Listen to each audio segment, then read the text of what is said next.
All right. Hello and welcome to the Coaches Corner, brought to you by the Endurance Lab, where you can join the coaches live as we recap the week and answer your questions from the forum. My name is Jason Flores, one of your Endurance Lab coaches, and today I'm joined by coaches Taya Friestedt, Mitch Stangerman, and a nutritional therapist, Andrea Cullen. Good morning, everybody. Good morning. Make sure we've got everything recorded and streaming. Looks like we are live on Facebook. We'll get that shared out here in just a moment. I want to remind everybody that we are live on several different platforms, so this gives you a chance to be part of the show today and ask questions. We've got a lot of stuff going on today, and so it's a really good deep dive into our subject. So jump on live and be part of the show. I'm going to get this shared out. I am going to start off, and we're just going to take a fun little turn into a new section of our podcast I wanted to bring called Off the Chain Ring. So what I've done is I've pulled an article from kind of popular cycling media this week, and we're going to give it to the coaches here. I just sent it to them. I just sent them to the link. That's why everyone is searching on the screens right now. And I'm going to play a video here about a recent article, and it's about a race here, and we're going to talk about getting physical, and we'll kind of do a little bit of chatting there. So let me pull the video here and get it shared. And we will get this shared for you guys. All right, so let me set the setting here. This is down at the the Santos Tour Down Under, and we should be able to get it. There we go. Everybody see it there? Yes, here we go. All right, let me switch it over for our audience. And this is the final run into about the final 3 or 4K into the final run of the Santos Tour. You guys should be hearing the audio on your end. In the fight, he's pushing and shoving, going for the wheel of Sagan. Look at it, head-to-head, shoulder-to-shoulder. Ewan gets the wheel of Sagan right where he wants to be. And it's Caleb Ewan making a run for gold. And Viviani has sensed it as Viviani comes on the right. In the centre, it is Caleb Ewan as Caleb Ewan gets it on the line. Wow, that was a sprint and a half. And Peter Sagan right there. All right, so the controversial part of this all, and I'll bring it back to the coaches here, the controversial part of this all is in the final run in here, you're looking at a lot of physicality happening in between riders. And we've seen this before, not here just at the Santos Tour Down Under, but at the Tour de France last year. We've seen it at, numerous sprints to the line, but actual physical leaning on people, headbutting. And from the reading of the articles, they were talking not just, it was a series of, I think, 3 pretty serious leanovers into them, and that's what ended up kind of resulting in minutes after the win of the stage getting taken away from Caleb Ewing. So coaches, thoughts, and we can kind of talk a little bit about that and kind of our experiences with being physical or getting physical during our races or rides.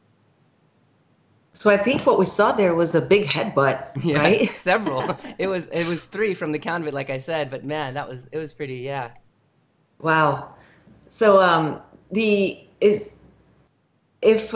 those of you who do these races where you're very close to everybody else, like crits, for example, or cyclocross races, you're very close to a lot of people a lot of times. And I know that a lot of times for you to avoid going down in a tight turn, or if somebody's trying to, so let's, I guess, 2 scenarios. One is avoid going down, and the second one is getting somebody out of the way. Mm-hmm. So maybe we'll talk about the avoid going down.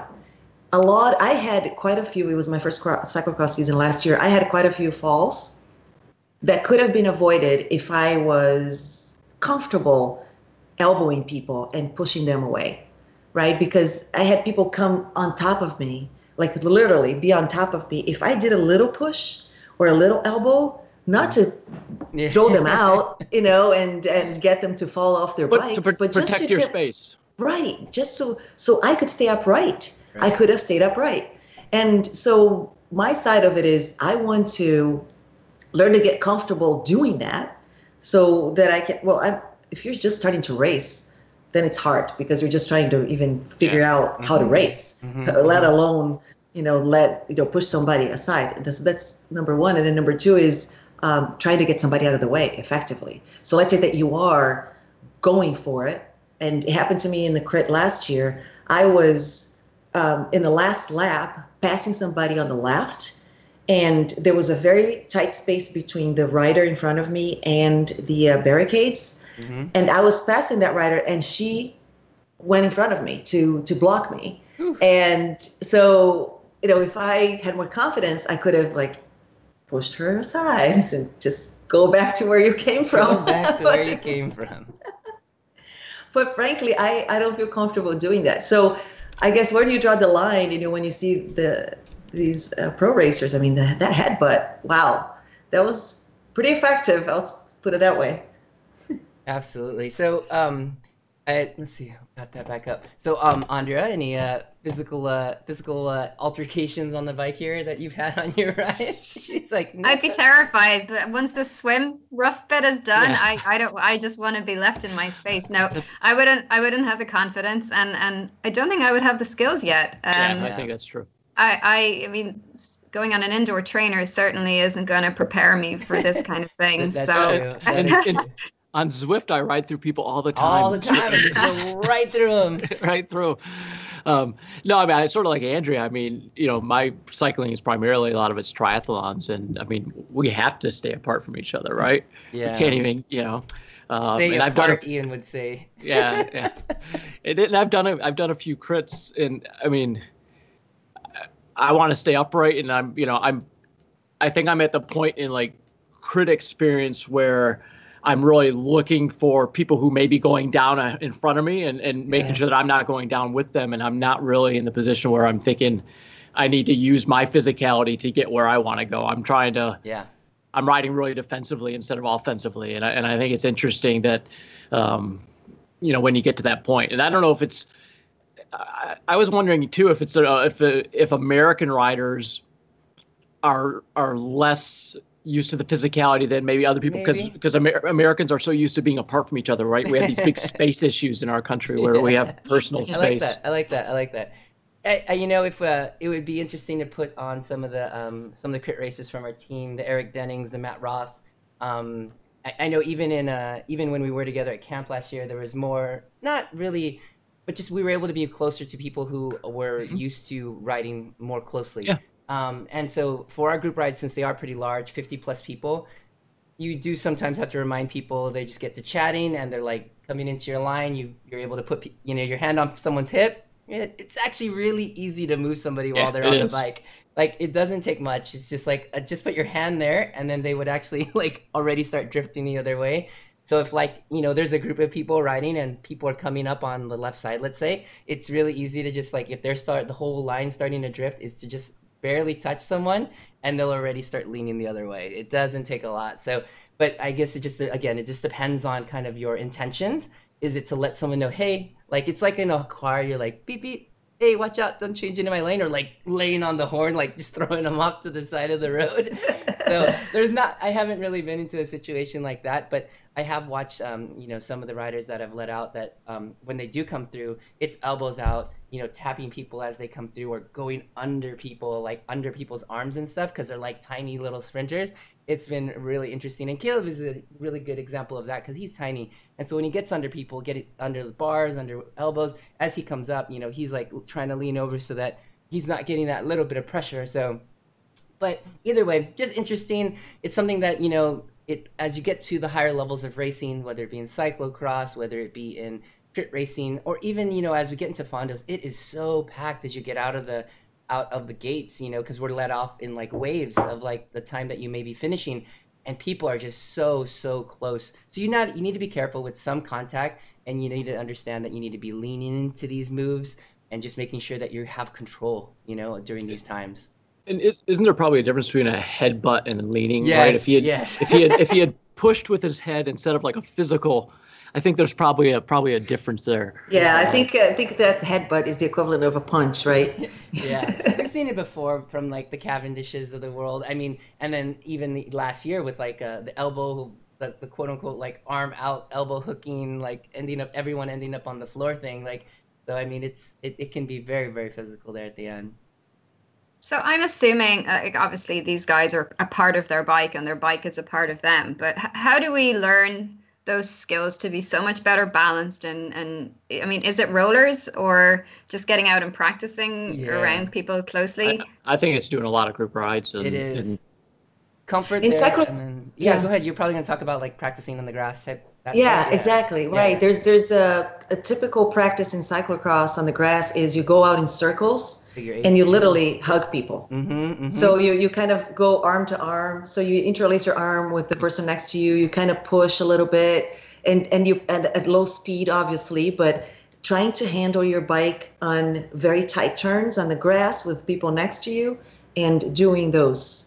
Yeah. So that it's part of cyclocross practice. Yeah, cool. I remember it was I think it was very, very early on. I went to visit Charisse was here, one of our female Odiva riders were here in California at a team camp, and I went to meet up with them a day at the end of their first day, and they spent the first day learning to get to know the other riders, and what they did was they would be forced to ride 2x2 most of the day wherever they went, whatever speed like their partner was.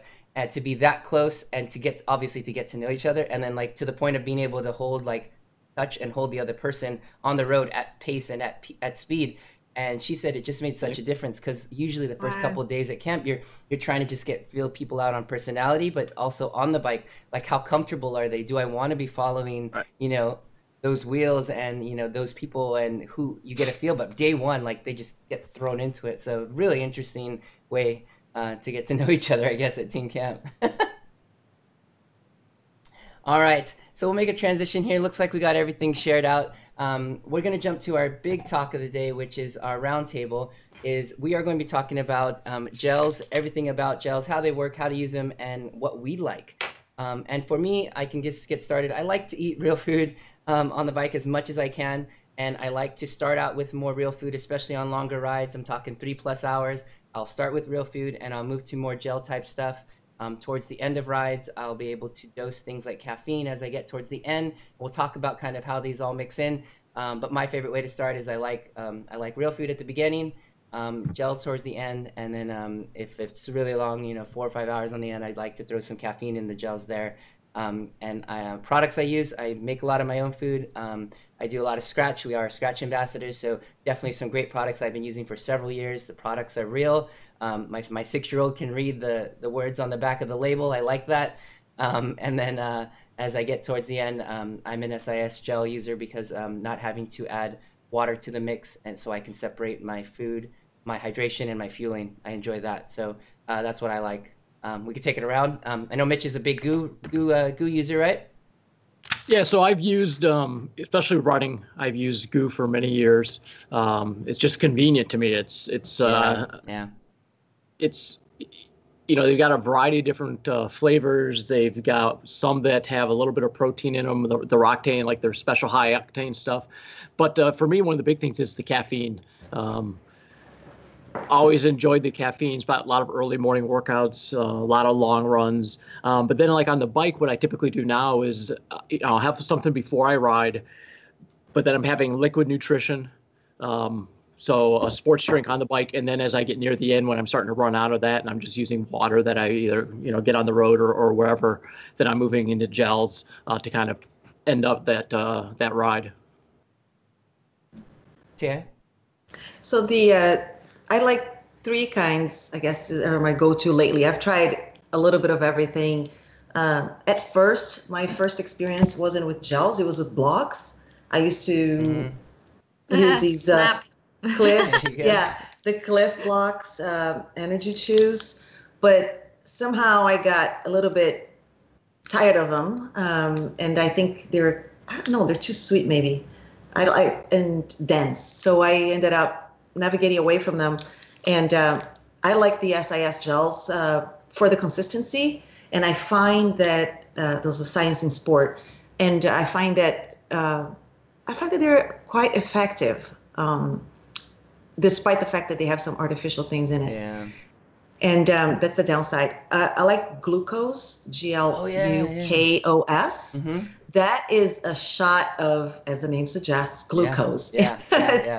And that one is a super high octane. So, and there's nothing in it. It's just glucose. And we'll talk about why. So that one is going to be really careful with and when you use it. Yeah, because otherwise you crash and burn. And then the third one is one that we're going to post a video to, is the homemade maple syrup and banana gel that Coach Ian prepares, and you can add caffeine to it. That one is awesome. You can make it your own. You put in your own disposable pouches and bring them with you. Yeah, I've been really enjoying that. Like on trainer rides, I just put it in a bowl. Oh, there you go. Yeah, because done. Yeah, it works out. It works out. All right, Andrea, what's your go-to fueling on the bike for those days? I think like where I want to go with fueling when I'm really back racing again is probably using more gels. But so far it's a carb drink with some amino acids in it. It's a little bit of solids, whether it's dates or a little bit of bar, and then I'll transition towards gels as I get near the run. I like Torque. They're a British company. They have a great philosophy. They're 2-to-1 with maltodextrin and fructose. They have nothing artificial in there. They have a little bit of electrolyte, and I also like Born. And you know, Garen uses High Five. I'll use the blocks now and again. So I've sort of just been playing around with everything to try and feel what they're like, so that then I can recommend them onto people. But the big issue, what drives me nuts is trying to take them. If you get your hands sticky when you're on the bike, and the same with running, and I just get distracted so easily. I cannot turn my head off from my hands all sticky. I need to wash my hands. You can always spit on them. Well, you just lick them all. Oh, well, there was that article in the forum about peeing on the bike. You can use that. No. I don't know if I want to go there. But let's not go there. Go to the forum if you're interested in peeing on the bike. Yeah. But if they're really thick, as well as the gastro absorption thing, sometimes they leave a layer of kind of sugary scum around your mouth. So the more liquid ones tend to be a bit more enjoyable to take. But yeah, there's lots of options. And if I was recommending someone, like I just did a chart up, and I'll get it on the forum because I went through as many gel brands as I could, having a look at them. It's probably not including there's so many companies out there. Like I've been watching the market for the last couple of years, and 5 or 10 years ago, I looked at bringing in an Italian company into Ireland because we actually didn't have enough endurance products. And now the market is utterly flooded, and everyone's marketing claims are way more than they're actually delivering in a product. Because ultimately, it's sugar, what types of sugars, right? Trying to avoid anything artificial, and whether there's electrolytes or amino acids added. But that's as simple as it gets. Yeah, we'll definitely take a deeper delve into that as far as like the sugars, and I've got our sports science article that you posted up too. I'll be able to bring it up so that people can see it as we talk here. But we're talking about different times to take gels. We all talked about during our workouts, during our longer rides or our competitions. But there are also cases for if your events are much shorter.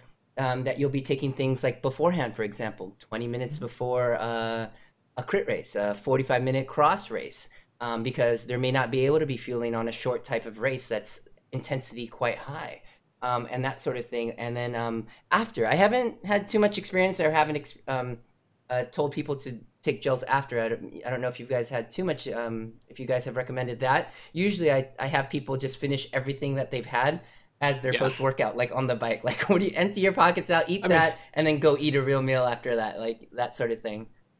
I mean, honestly, I've always I've taken what I know I'm going to use, right? Because you have a plan, right? Especially I know Andrea, triathletes always have like a nutrition plan, and you may have one extra, right? Just in case something goes crazy, but I mean, you're not bringing, there's only so much you can bring. Yeah. When I was doing like half marathons, right? I mean, it's an hour and 30, hour and 40 minutes. You know what you're going to eat. You know what you're going to drink. And when I'm done, I don't want another gel. That's for sure. Yeah. Generally, you wouldn't need them unless you're really gone into a hypo where you're close to a drip. The first thing you want to be taking on board is protein. Yeah. Unless it's multi-stage and you're into something either later on in the day or the following day, then you want to get your carbs in fast. Yeah. So then a gel may be helpful to optimize that absorption rate. But generally, it would be get your protein in, get a little bit of carbs to stabilize how you feel, and then head straight into a meal when you're ready for it. But I cannot face sugar or carbs or sweet things. Yeah. After a full for day. A day. It's like, oh.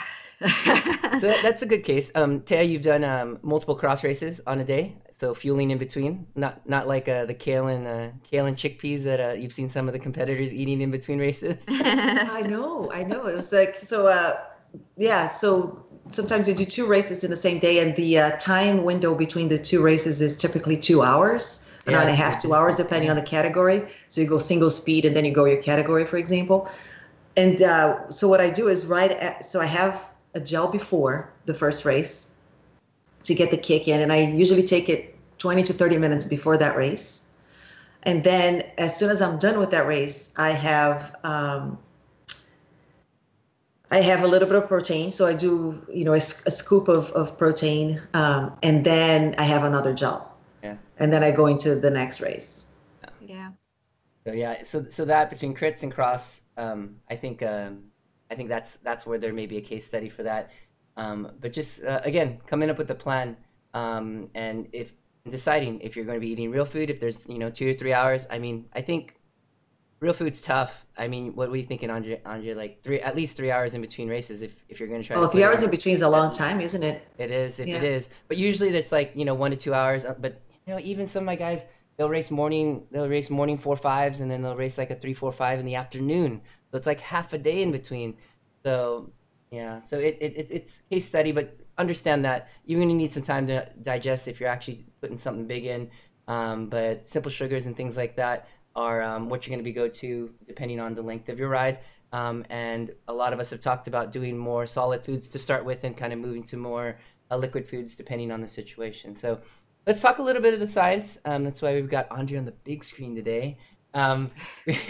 We'll see if we can make sure we can get this to a level so that we can understand what is actually in these packets.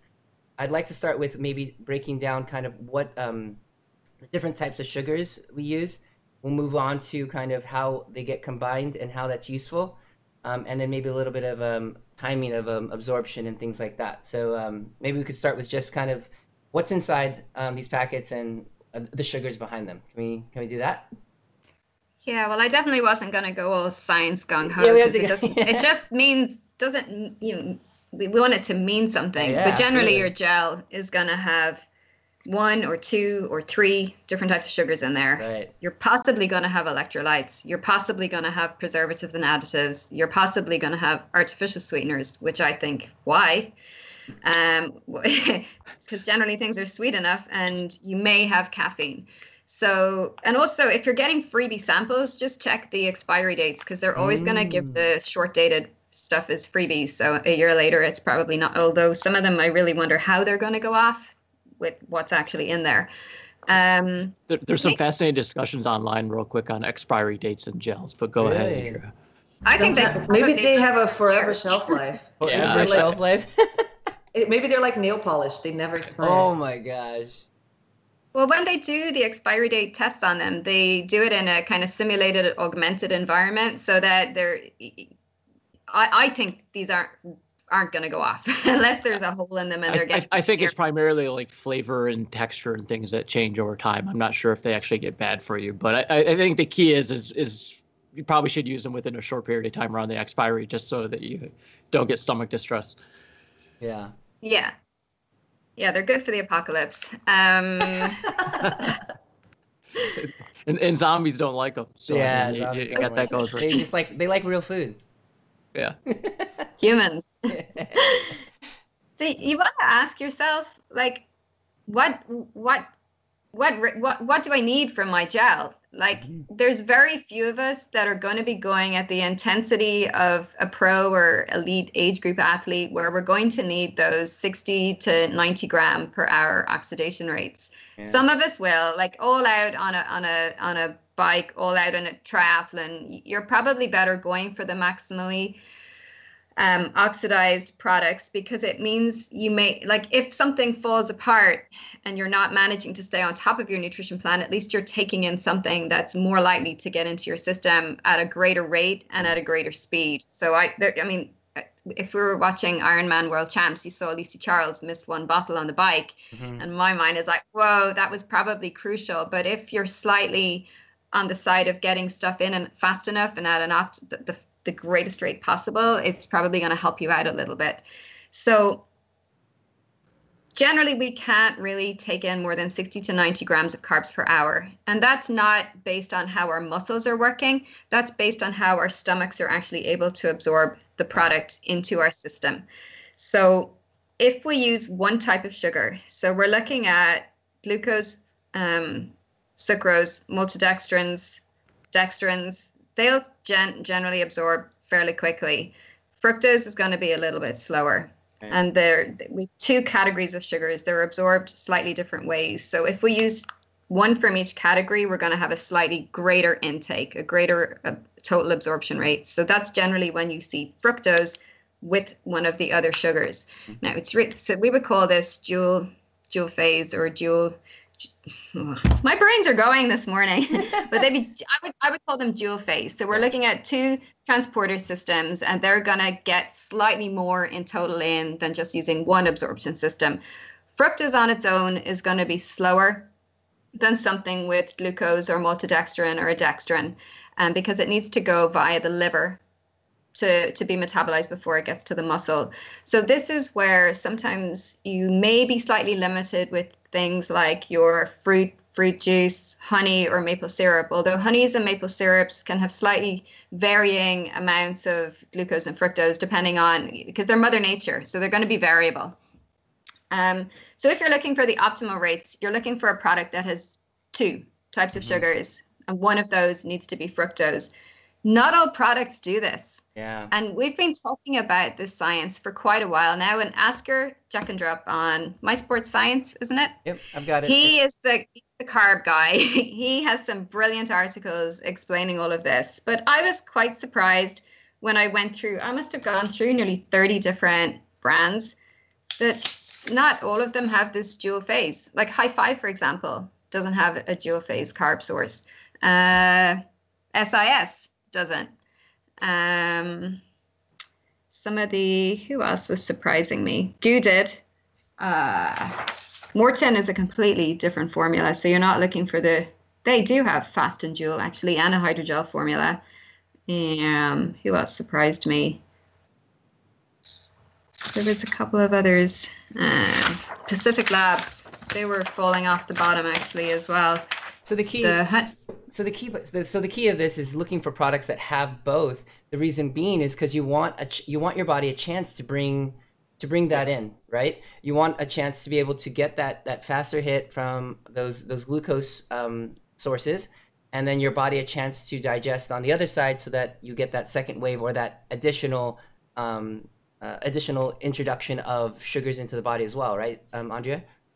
That's the idea behind the dual, right? Yeah. So if you're looking for fast, quick boost, you're looking for dual. Now, some companies then they're creating what we would call different types of release rate dextrins. So you could be looking at, like Ethic Sport seem to have the best products here, where you have your dual fast, and then they have a slower release dextrin. So you're sort of getting the fast release and then the slower release. Right. So that to me is a really good gel formula. And then Maurten have done something completely different. They've created the structure of the product to release in a slightly different way. Yeah. So you know, are we looking at like the difference between like something like a super simple sugar, like a glucose dextrose releasing very quickly, right? Like what Tay had mentioned, to something all the way like a name that you probably see on a lot of these labels out there, like a maltodextrin, which would be a longer chain, so that's kind of a little bit slower. So kind of mixing those, hearing those names in those two, along with like the fructose source, would kind of give you those almost like level 3 levels. Like I posted here on the article from My Sports Science. You're looking at kind of a faster, medium, and kind of slower release. These are the names that you're seeing on those labels out there that are releasing these things in different rates here. Yeah, just talking about the release. Would you recommend then using gels for workouts at all? I don't think we need them. Like They are sugar. Like if you Google glucose or fructose or maltodextrin and health risks, you know, having a lot of them in our diet isn't a good thing. We're just using them for an extraordinary situation where we're racing. Right. But also on occasion, we do need to practice with these products to train the gut to have those receptors there to optimize the transport rates across the system. So this is where we say, don't do a keto diet and then suddenly expect that you can horse in all of these gels and get away with it. So I think, for most training, real food, or have, you know, real food with a little bit of honey or maple syrup. And then when you're buying your honey and maple syrup, make sure that it's the real deal, proper stuff. We're talking 100% pure, and not other things added to it. It's nuts. We were at a party the other day, and we were saying that it's so crazy. I was like, oh, on our podcast, we have to like remind people to buy real honey, blah, blah, blah, this and that. And then my wife slides me over the honey that we're like at a brunch thing. She slides me over the honey, and I'm talking about this in front of everyone, and I flip it over. I'm like, crap, like this person's house that we're at has high fructose corn syrup in their honey. And I'm like, okay, never mind, change the subject.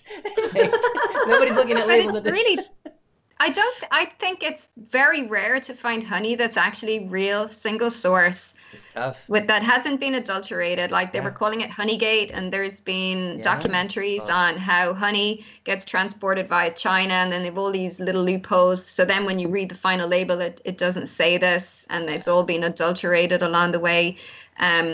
You know, I'm able to buy Polish honey, and it seems to be real. But any other Irish honey, it's from European and non-European states. It's like, wow. you gotta buy local.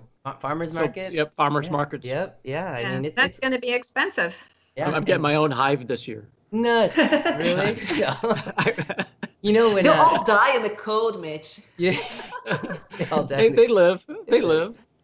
Yeah. So it's not. So those are sources of combination of fructose and glucose, right? Because it essentially is a disaccharide, right, or a 2-sugar, right? For those kind of more natural sources. So those kind of fall in the middle. Those are great. Those are great solutions for this sort of thing. But yeah, so let's see. We've got. I wanted to talk a little bit about the amount. Oh, you have something to? I was gonna say yes. I was just gonna say don't use then those gels for your workouts. Oh yeah. Back to that. So because a lot of our prescribed workouts are at least you're looking at 60 to 75 minutes. You should be able to have that on board. If you're going for a long one and you're doing some type of training that allows you to kind of also practice your fueling, you're going 90 minutes plus 2 hour rides outdoors, hopefully not on the trainer.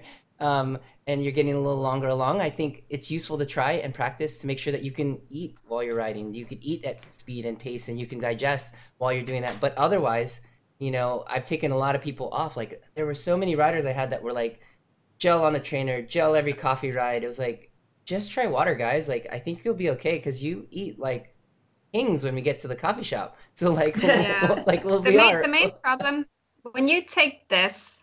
That starts to suppress your fat oxidation, which is what you're actually trying to train for because of the spike in insulin. Well, then you're in carb burning mode, so you're never going to optimize your fat oxidation capacity. So that's another reason to not overuse these for training. There's a few more things I wanted to hit on regarding gels. Do you want me to keep kind of going? Yeah. So when we've got a gazillion products. Then it's person preference. You want to be, how sweet do I want it? Because maltodextrins are less sweet than sucrose and fructose. What's the consistency like? Do you want like the really, although Powergel they've improved recently because theirs were rock solid. And the one product that people vomited was Powergel because it was so solid in the gut. It was too intense, but they've got better. They've brought out new products. Your flavor. What sort of flavor do you want? And again, I would recommend avoiding any artificial stuff in there if possible. There's one thing that's been spoken about a lot recently, and that's GI distress in athletes. Mm-hmm. Gas, wind, bloating, runner's trots, diarrhea. So nice. She called it wind. Wind. Did I? I love it. That's awesome. Okay, that's a new one. I like it. So it's. Yeah. Do you not call it that over there? No. No. Our kids do not call that. So it's less of an issue on the bike, but for runners, it's a big issue. Oh, yeah. And we're starting to see that fructose can lead. So when we're looking for these dual fuels, it's actually the fructose that can create issues for people because of its osmotic load on the gut. So some people, for that reason, if they're not tolerating certain gels, might want to drop the fructose and go back to the maltodextrin or the polydextrins. Yeah. What are some? Do we find any sources of like someone that uses like a polysaccharide, like something that's really like even longer than maltodextrin? I mean, or are those like the UCANs and those sort of things? Is that where that falls in, like extended long chain carbohydrates? CarboPro. Like, yeah, like CarboPro. Like, is that what that falls into, like that longer chain carbohydrate? Are those still considered kind of like the maltodextrin's level of release? There's a couple. So these would be marketed as ultra endurance and endurance products or fat burning products, but some of them are just longer chain. That makes sense. But more concentrated, and then there's others that are more slower release where they'll optimize the fat oxidation rates. And this is where that Italian company Ethic Sport, they have a patented multiple dextrin formula that looks amazing. And then you've others like Hammer Sustain and Perpetuum, and they're not necessarily slower release, they're just less sweet, more complex. And they've got more density to them, if that makes they're a better fuel. And when you're looking at ultras and longer distance events, it's not just, you need more than just carbohydrate for the event, you need calories. Yeah. So sometimes adding a bit of protein, adding a bit of fat without it affecting the gut too much is key. And that's where some of these other products will start to have a lot of other things in there. And then they'll go so far as adding vitamins and minerals and carnitine. I don't think we need vitamins and minerals, and amino acids are helpful, but making your gel a multivitamin, and using that as a sales pitch, I don't think that's necessary. Yeah, I don't think we're looking to supplement while we're training or on the bike. So I mean, there's a time and place for a lot of that. So we're looking at the carbohydrate number. Obviously, we're looking to get towards that 60 or train towards being able to do, that 60 grams per hour. This is a part of the equation because you're getting a bunch of this carbohydrate, 20 or 30 grams from your gel. But the second portion, we're advocating to be able to get that from your hydration or from your bottle, let's say, because there's only so much you can take in. Even from the article we were looking at here from Sports to Science, you're looking at really you can only put so much into your drink, anywhere from 30 to 60 grams, and the other part is going to come from your gel. And so it's kind of this balance between the two. So do you want to get between 30 and 60, or are you going to push and need to get to that, that bleeding edge of like 60 to 90? Because really the body is just not able to digest that quickly, and you're just going to have like leftover carbohydrate, fuel, whatever you're putting in, just sitting in the stomach. And the more you have in there, it's that sleepy feeling you get after a meal where the body's just like shutting down and wanting to go and digest that. So it's a fine balance for each rider, I feel, right? Yeah, I think we're way more resilient than the last few years of sports science have kind of told us, where we're really over analyzing. Like most people can eat Christmas dinner, which has everything in there, and come through the day. So well, they're not riding at sweet spot, right? Like for 3 hours. No, they're not.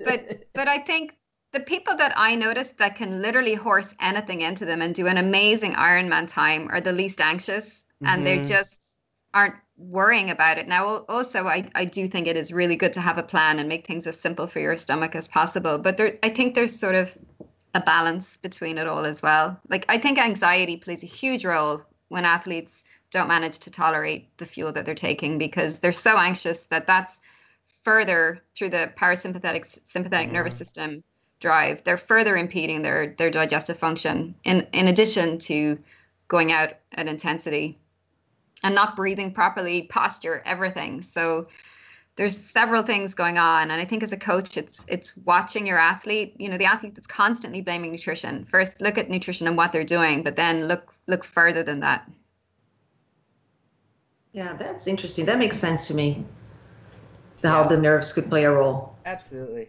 So I think a lot for us as coaches, it's part of the equation for. I know Tay and I do a lot of just cycling, and it's not multi-sport, but asking the question on the reverse side is asking what you're eating on the bike. And we've also talked about, fueling for your workouts before, during, and after. And this is the time where you get, a huge load of those carbohydrates in, and maybe not having to have them fully loaded on every single meal that you have out there, depending on your goals.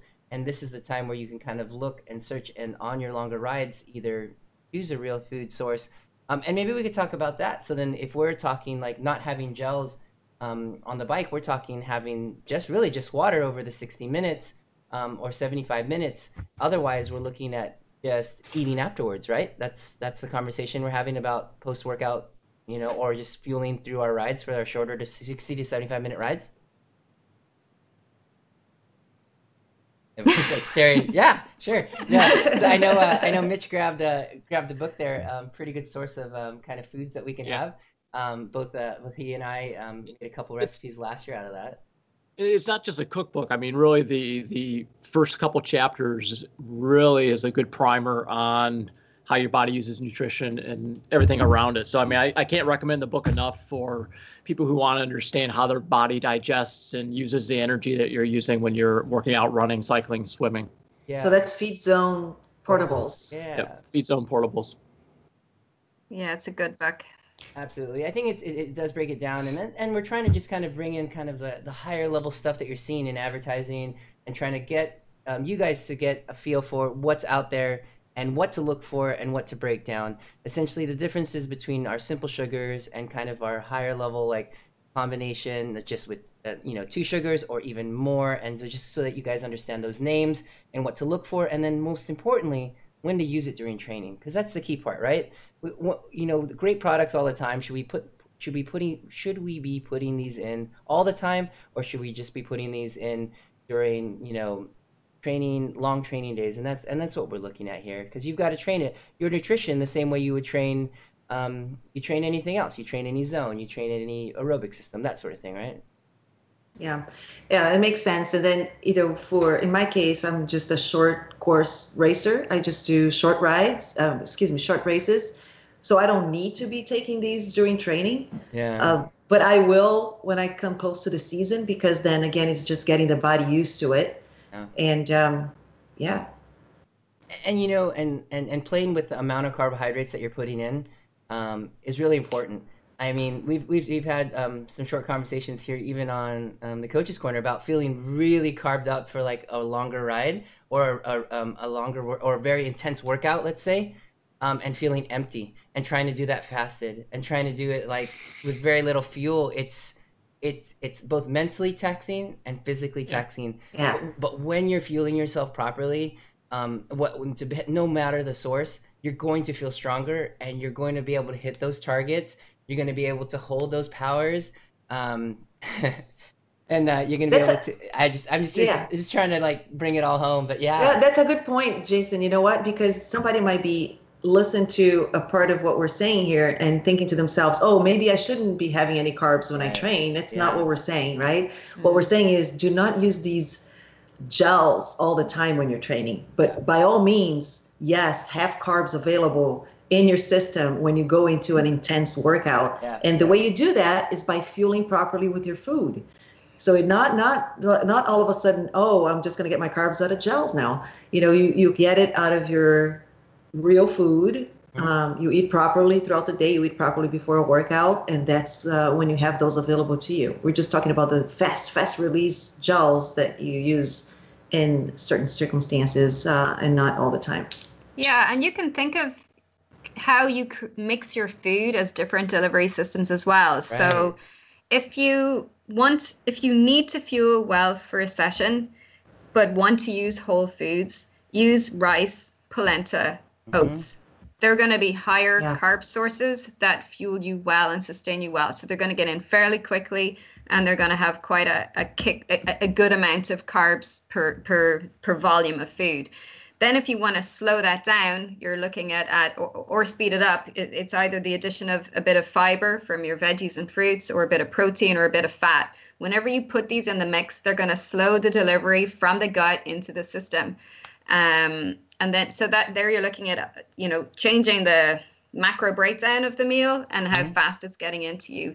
If it's, you know, a really easy, that long, slow, steady ride, then you can probably up the protein, make the carbs maybe potato or something that's a little slower releasing, or have a bit of fat or a bit of veg. You can see how you can manipulate your meals to change the macro, but also to change the release of that carbohydrate into your system.